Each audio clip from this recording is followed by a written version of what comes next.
Hello, everyone out there in YouTube land. I am back. That's right, I am back. Diego Knows is back. I was gone for a little while, okay? Now, for those of you who do not know, the reason I was gone was because I was moving.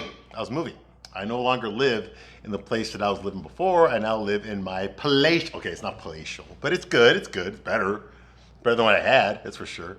I am now in my palatial penthouse. Yes, I live in a penthouse now. Yes, I do.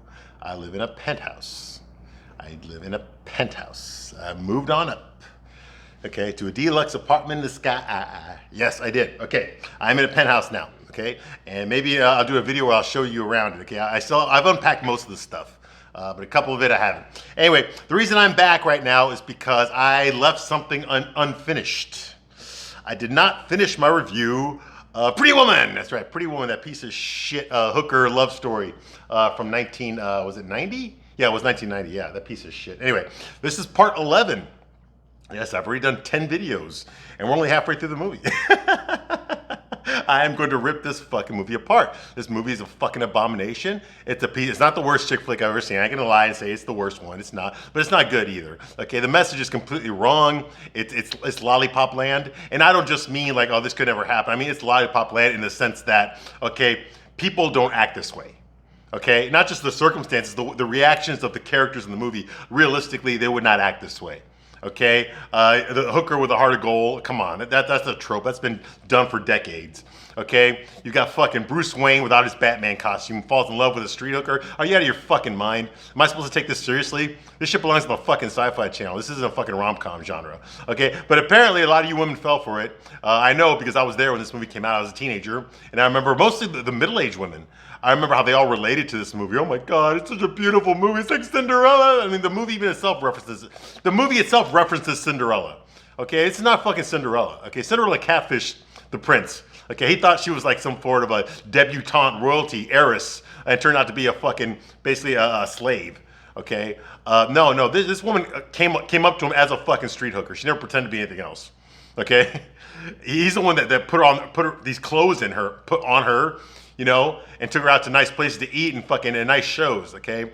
But she never pretended to be anything that she wasn't, okay? So get the fuck out of here, okay? This was a vehicle for Julia Roberts. This is a movie that catapulted her career into stardom, which she still enjoys today. And this was the movie that fucking made Julia Roberts a thing, okay? Because let's face it, okay? It wasn't men that put Julia Roberts up there, okay? It was you women that put her up there, okay? Because y'all related to her. Y'all understood her struggle, that big fucking mouth of hers. Yeah. You know, you understood all the hardships that she must go through being a woman in America. Get the fuck out of here with that bullshit narrative. Okay? Let me tell you something, okay? I used to manage a titty bar. All right? Okay, and I've known lots of girls like this fucking bitch, Vivian Ward, okay? And they're not like her, okay? They are not fucking like her, okay? This is bullshit, okay?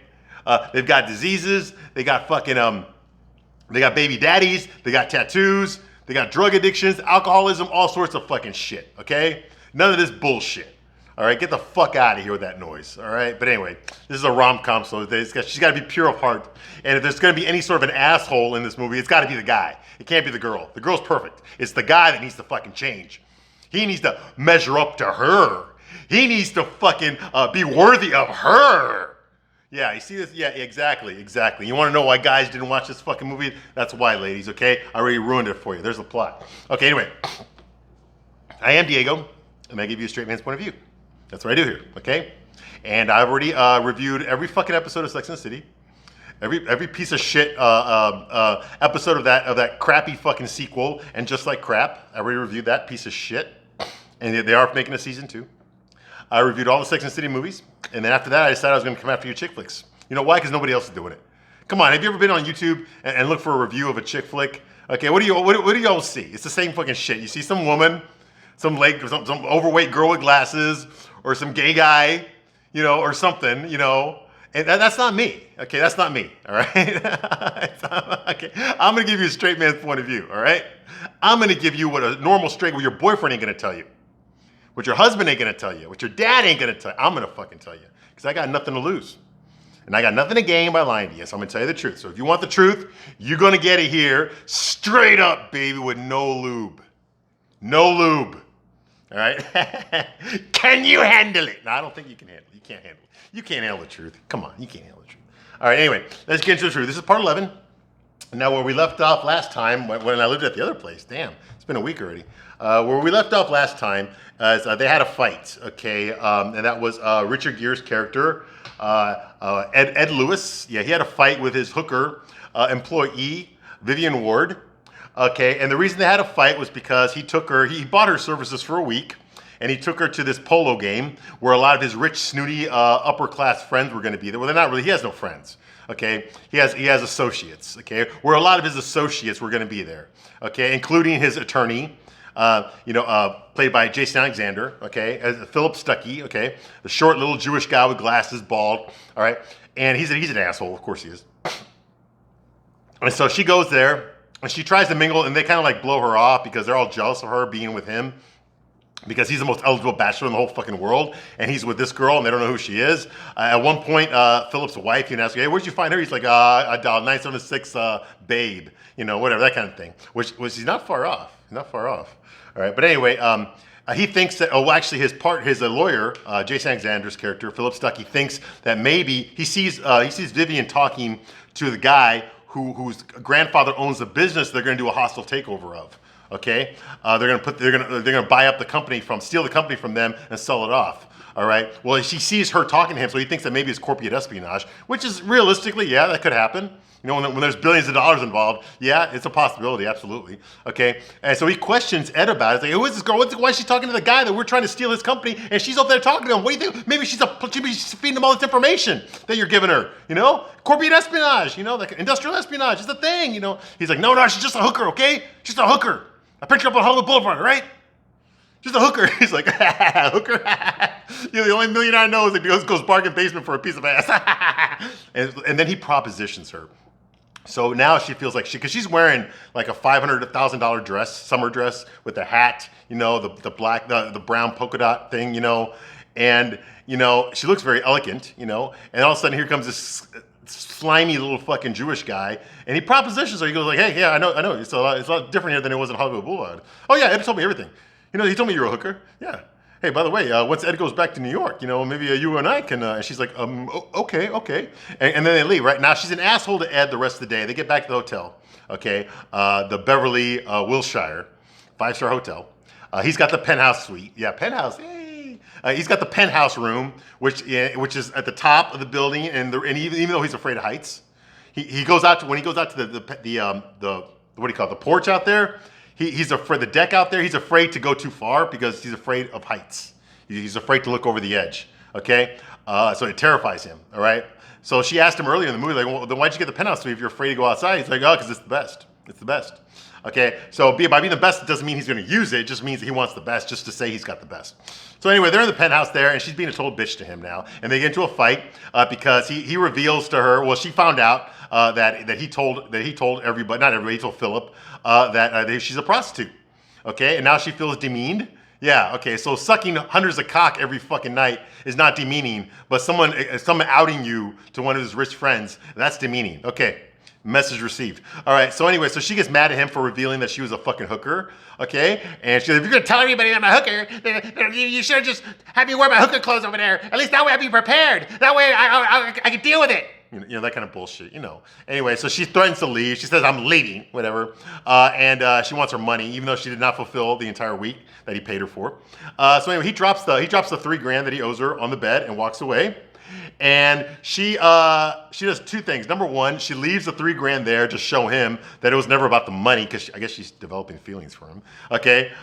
But she does take the $40,000 worth of outfits that he paid for. She does take those. To show him, right? And she walks out the door.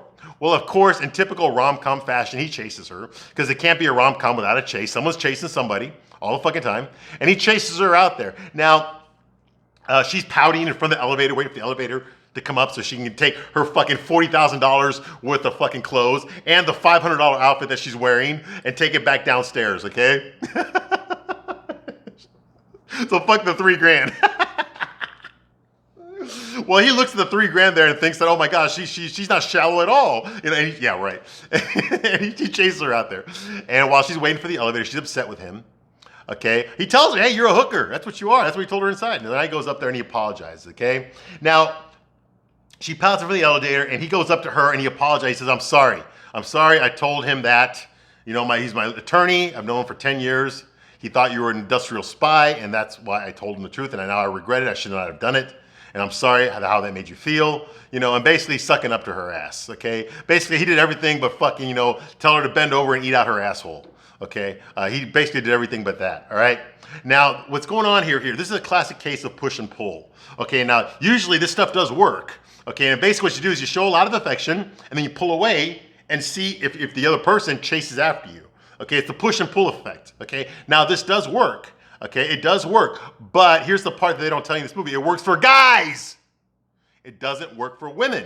Now, what this movie's done, like I said in my last video, or a couple of videos ago, what they're doing here is they're basically making her, Vivian, the guy in this fucking rom-com, and they're making Edward Lewis the girl, okay? She's the one trying to win him over, okay? Now, she has nothing to compare to him. Yes, she's a pretty girl, but she's a fucking hooker, okay? Meanwhile, he's a fucking billionaire, good-looking, straight, no fucking kids, smart, successful, good in bed. You know, I mean, he's everything. He's fucking Bruce Wayne, okay?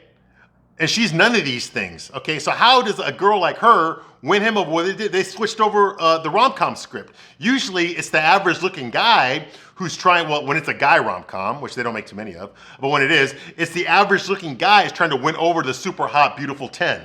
He's trying to win her over. And how does he do it?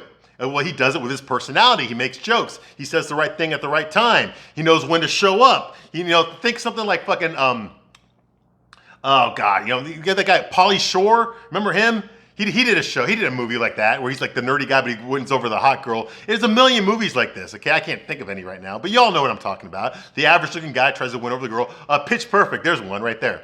Just out of my fucking ass right there. Pitch Perfect. Remember that movie? Okay, now if you remember in that movie, the main character, okay, she, remember, she had the hots for this super hot guy that worked at the record store, okay? Remember, she liked him, but he paid her no attention. All of a sudden, here's him, this average-looking guy, started flirting with her. She was not immediately attracted to him. She was attracted to the good-looking guy. But what did he do? He started fucking playing. He started making jokes. He started making, you know, he put the record up in front of it to make it look funny, and he got her laughing, and that got her attracted to him, okay? He had to win her over. He had to do the work, because he's not as good looking as Mr. fucking Ken doll walking around, okay? Anna Kendricks, okay? Anna Kendricks, you know, she fell for this guy by the end of the movie because he had to do a lot of work because he wasn't as good looking as the super hot male model that she was initially attracted to, okay? Well, that's how it works in real life when it's a guy, okay? I've seen lots of guys that are average looking, that are not rich. I've seen them with beautiful women. That's what they do. They win them over with their personality, okay? Their quips. They know how to banter. They know how to talk. They know how to flirt. They know how to say the right things at the right time. They know how to make the funny one-liners. They know how to make a girl laugh in a good way. Okay, that's the kind of guy that wins over the beautiful women. Okay, not a lot of guys are like that. Even average-looking guys. Most average-looking guys are not like that. Okay, so what men do is we have to use what we have to get women. Okay, we can't depend on our looks like women do. Women depend on their looks. If they look good, they're going to get it. Okay, but this guy, there's a lot more women like Vivian Wards out there than there is guys like Ed Lewis. Okay, so all these Vivian Wards are going to compete for one guy. He's got the pick of the litter. Which one is going to stand out? You see what I mean? A guy like him is always getting pussy thrown at him all the fucking time. Okay, so what does she have that they don't have? Well, number one, they don't show any other beautiful women in this movie except for Laura San Giacomo. But I mean, she plays a fucking a Brooklynese in LA, a Brooklyn style like street hooker, you know, dumb street hooker. So they're not going to use her. Okay, so there are no other pretty girls in this movie to compete with Vivian. You see what I mean? So Vivian's the only pretty girl in this movie, pretty woman in this movie, that's around in this movie. For Ed to fall in love, there's no challenge, there's no competition from other women, nothing. You know, so it's like, this is a bullshit story. But anyway, to move along with it, she uses the push and pull technique, okay, which works for men, okay? If a guy feels that, okay, maybe I've won her over with my personality now I can pull away from her and let's see if she comes after me. If she does, I've got her. I've won her over. This works for men. It does not work for women. It does not work because women use other things to get a guy, okay? They don't use their personality to get a guy. I mean, it helps, Okay, but initially we're attracted to their looks. Okay, so if a woman's beautiful and that's the only thing she's got to hold on to a guy, there's lots of beautiful women. You better be the best looking girl there. You better be the sexiest girl there. Okay, you see what I mean? Now most beautiful women are stuck up. They wait for the guy to approach them. So if you're the one that actually approaches him when all these other beautiful women want, you got a better chance. You see what I mean?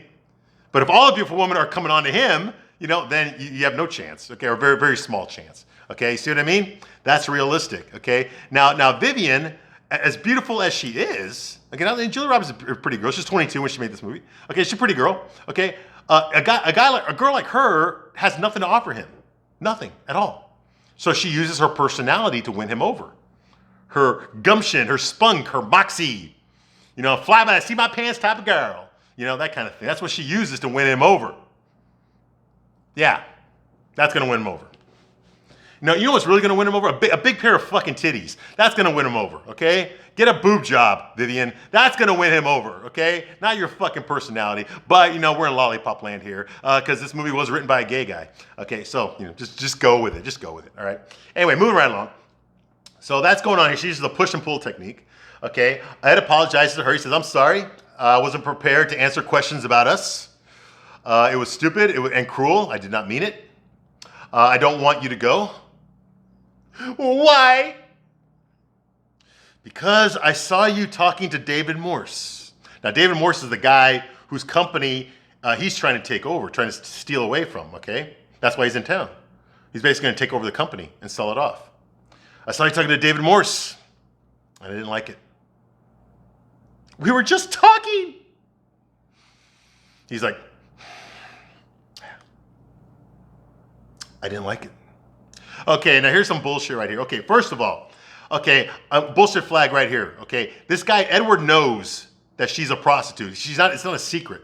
So he knows that now he bought her for a week. So during that week, hopefully she's not going to try to pick up some Johns. Okay? Hopefully she's not going to try to pick up, some fucking blowjobs when he's not looking, all right? But he already knows this about her. So he knows that when she's not with him, she's going to be with other men, multiple other men. He already knows this. So the idea that she would be flirting with another rich guy near him makes sense. How often does she have this type of clientele to pull from? How often does she have this type of network to get customers from? You see? So if this was me, I would have told her, hey, listen, I'm paying for you right now. Okay, so don't try to pick up any guys. Okay? Don't try to pick up any guys. And if she had been smart about it, she would have talked to him in private where Edward couldn't see them and be like, hey, if you want to see me, give me a call, that kind of thing. Okay? And that would have been it. And she would have waited for him to leave town, and then she would have hooked up with Mr. Morse or Phil Stuckey, whoever, okay? That's what a smart prostitute would have done. But she didn't do that. She said, we're just talking. First of all, motherfucker, dude, she's a fucking hooker. She's not your girlfriend. She's not your girlfriend, okay?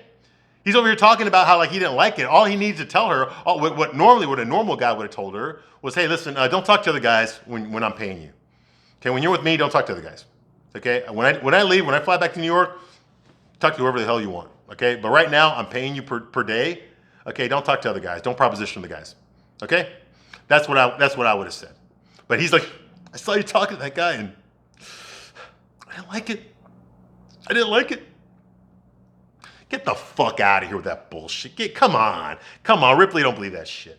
All right, so that's going on here. He's not. They're trying to play it off like he's jealous. Okay, he would not be. She has nothing for him to be jealous of. Okay, I'm sorry. Personalities, every girl's got one. All right, every girl's got one. Okay, there's nothing special about her. Okay, there's a lot more fucking.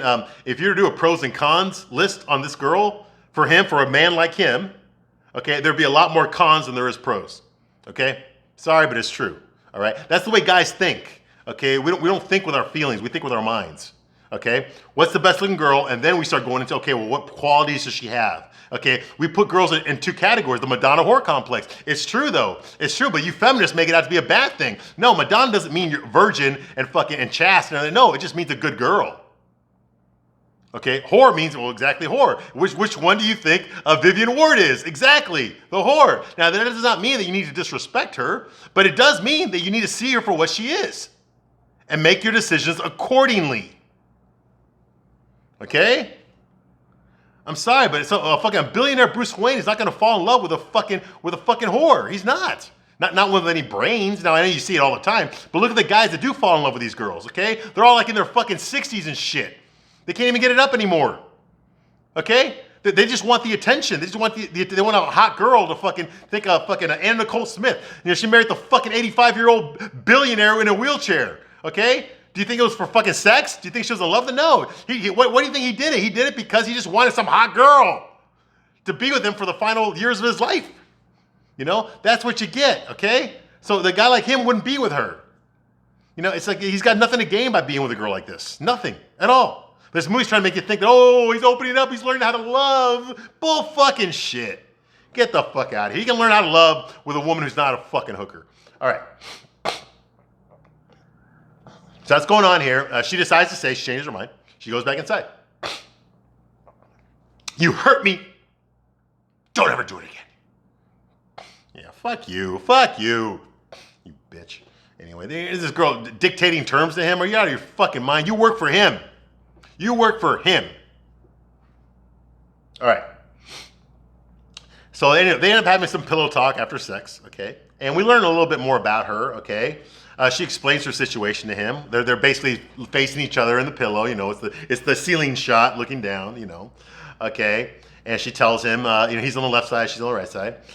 She tells him that she's attracted to bums.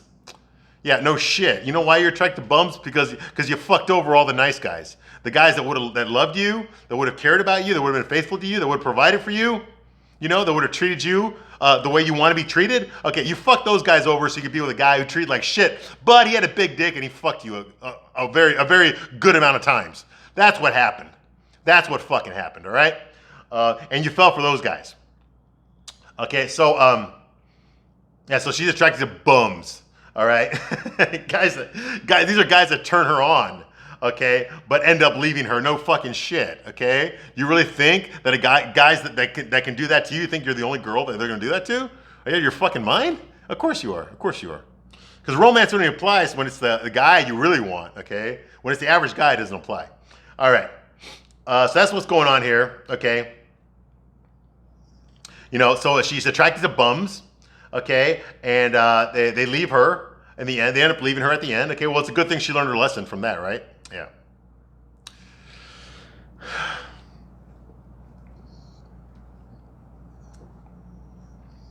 What can I say to this? Okay, you got fucking Christian Grey over here without the red room, and you got a street hooker. Realistically, what do you think would happen? Okay, realistically, first of all, he would have fucked her one night. Maybe he would have paid her $500 instead of $300, and that would have been it. There would have been no week. Okay, no fucking multi-millionaire, billionaire guy, okay, is gonna fucking parade around a hooker, a street hooker, to one of his events, okay, to any of the functions that he gets invited to. That would never happen. That would never happen.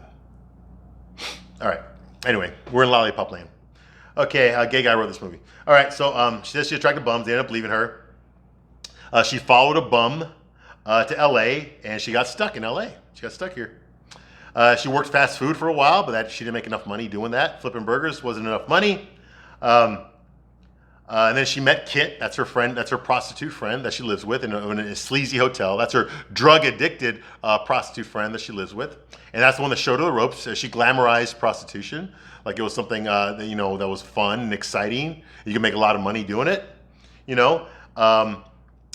So she was not ashamed enough to do that, to not fucking be a hooker, but she was too ashamed to go back home and apologize to her parents for leaving. She was too ashamed to do that. That would have fucking ruined her reputation. But hooking on fucking Hollywood Boulevard, that's okay.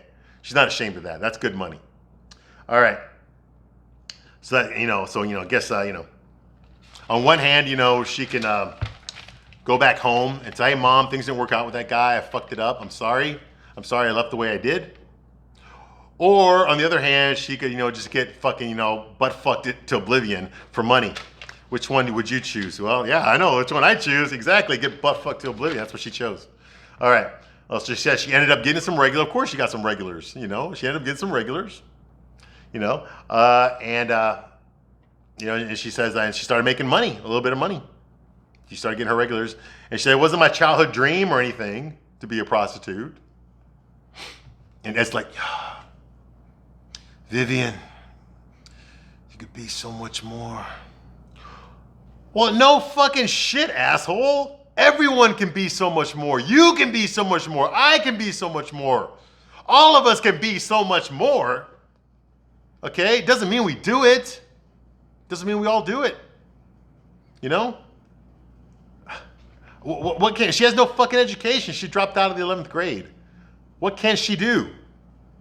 Ed, what can she do? Okay? She wasn't born rich like you. She can't go to fucking Ivy League schools paid for by her dad.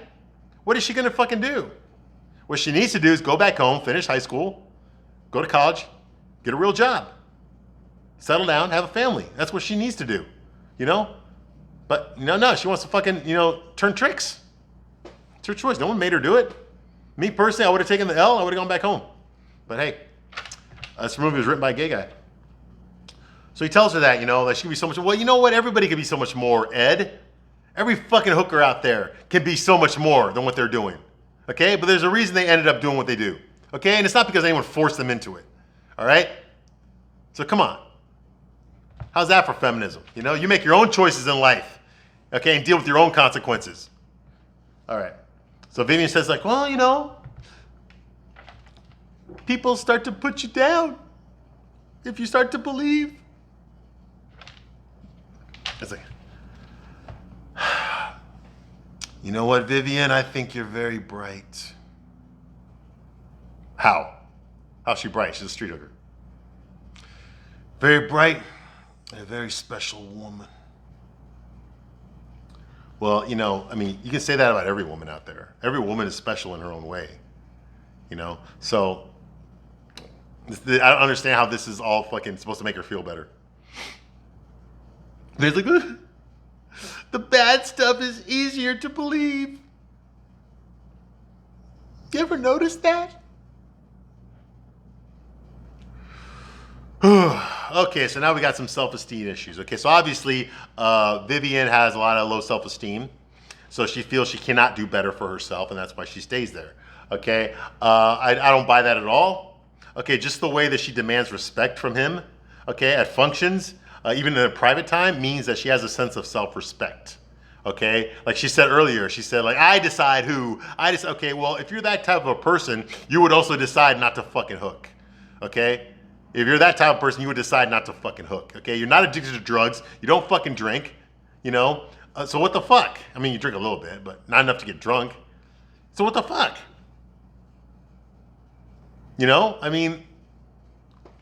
How are you controlling your life? This is your life. This is what you chose to do. This is how you're controlling your life. And you can do something about it if you want to. You don't need some fucking John to tell you how great you are. I mean, Jesus Christ, guys do that all the fucking time. Okay? They do that all the fucking time. What, you tell a girl she's pretty? Is that going to fucking change her life? No, it's not. It might make her feel better for a little while. But it ain't going to change her life. She got to fucking get up her ass and fucking do something. All right. Okay, so later on, another scene, Ed is back in his office, okay, and he's talking to Philip Stuckey, his attorney, and he tells him that he is leaving tonight. He's going to go to San Francisco, okay, to the opera. And Philip is like, whoa, with everything that's going on, because the deal. Remember, they're trying to take over that company, okay, the Morse company, okay, and the Morse are fighting them on this. They're trying to secure enough money to outbid them to buy up all their shares back from him, okay. So there's kind of a very tenseful time with his company right now, okay. They're trying to take over his company. The other company's fighting back. Okay, so they had to resort to some sneaky, sleazy things. They had to pay off a senator, to stick their bill, their customers in appropriations. They had a contract they were going to get with the Navy. Now that's stuck in appropriations, so they can't get the money that they're going to need to buy back their shares. So they started doing profit sharing with their own employees to try. They mortgaged everything they got so they could outbid him and buy back their shares. So there's a lot of tension going on right now during this deal. Okay, and Philip thinks that this is the worst time for him to go on a little fucking overnight vacation to San Francisco. But he tells that he's going, okay? He's like, what, are you going to go with the hooker? And he's just like, Watch it, Philip. Watch it. You don't talk about her that way. She's a good girl. No. No, he didn't say that part. He just told her, hey, watch it. In other words, don't disrespect her in my presence. Do not call her a hooker in front of me. Okay? Now, that would happen in real life. I've done it myself. You know, if any guy I know like disrespects my girlfriend or a girl that I'm on a date with or something like that, yeah, I'll put them in their place physically if I have to. But what I would have done in that situation, I can't fucking, you know, if a guy said, you know, if I was in this situation, if I was, you know, bought the services of a hooker, and I know she's a hooker, and he knows she's a hooker, and he told me something like, hey, you're gonna go out there with a hooker? I would have been like, hey, Philip, you work for me, okay? You work for me. If you want to continue to work for me, you will not disrespect the people that I associate with. Is that understood? I don't ever want you to call her that again. Okay, that's what I would have said. But he didn't say that. Instead, he just says like, hey, watch it, Philip. Watch it. You know? Yeah, I just like, nah. I would have told him, hey, listen, you know, yeah, you know what she is, and I know what she is, okay? But don't fucking talk bad about her in my presence. Okay, don't fucking do that. Okay? Because this guy's basically shooting himself in the foot. He works for Ed. Okay, so he should be fucking like subservient to him. But he's not. He's treating him like they're partners or something. And he's afraid. You know, it's like, dude, this guy's your employee. He has no right to fucking talk this way about girls that you're dating. All right, you know? So anyway. Yeah, so they're going to San Francisco, okay? Realistically, he would not do this. He would suck up to his boss. He would not fucking, you know, disrespect his boss by calling the girl he's with a fucking hooker. Yes, that's what she is, but yeah, he's still, you know, it's like, you know, talking to your best friend's girlfriend. Like, that's like, okay, let's say, for example, my best friend, right? He's dating a girl who I know for a fact has fucked at least 50 guys that I know. Okay? If I go up to him and I say, hey, dude, you know your girlfriend's a slut. What do you think he's going to say to me? You know, he's going to say, hey, don't talk about my girlfriend that way. Okay? He might actually lose my friendship. We might lose our friendship over that. Okay? You see what I mean? And that's just with someone who's my friend. Imagine if that was your boss. Hey, sir, yes, sir, you know your girlfriend's a slut. You know, your wife's a slut. You know, like what would happen? You get fired. Okay? So that's why this is not realistic. Now, it is realistic that he would be an asshole, that his attorney would be a fucking asshole and say shit like this. It's not realistic that he would say it to him. Not to his boss. He would not say that to his boss. They would say that to other coworkers. He would not say that to his boss. You know, the guy that pays him. Wouldn't happen. Okay, so that's going to conclude part 11 of my review of Pretty Woman, and I'll be back shortly with part 12, and we'll continue this abortion. All right, so thank you very much for watching this live, and I'll see you soon on the next one. Bye.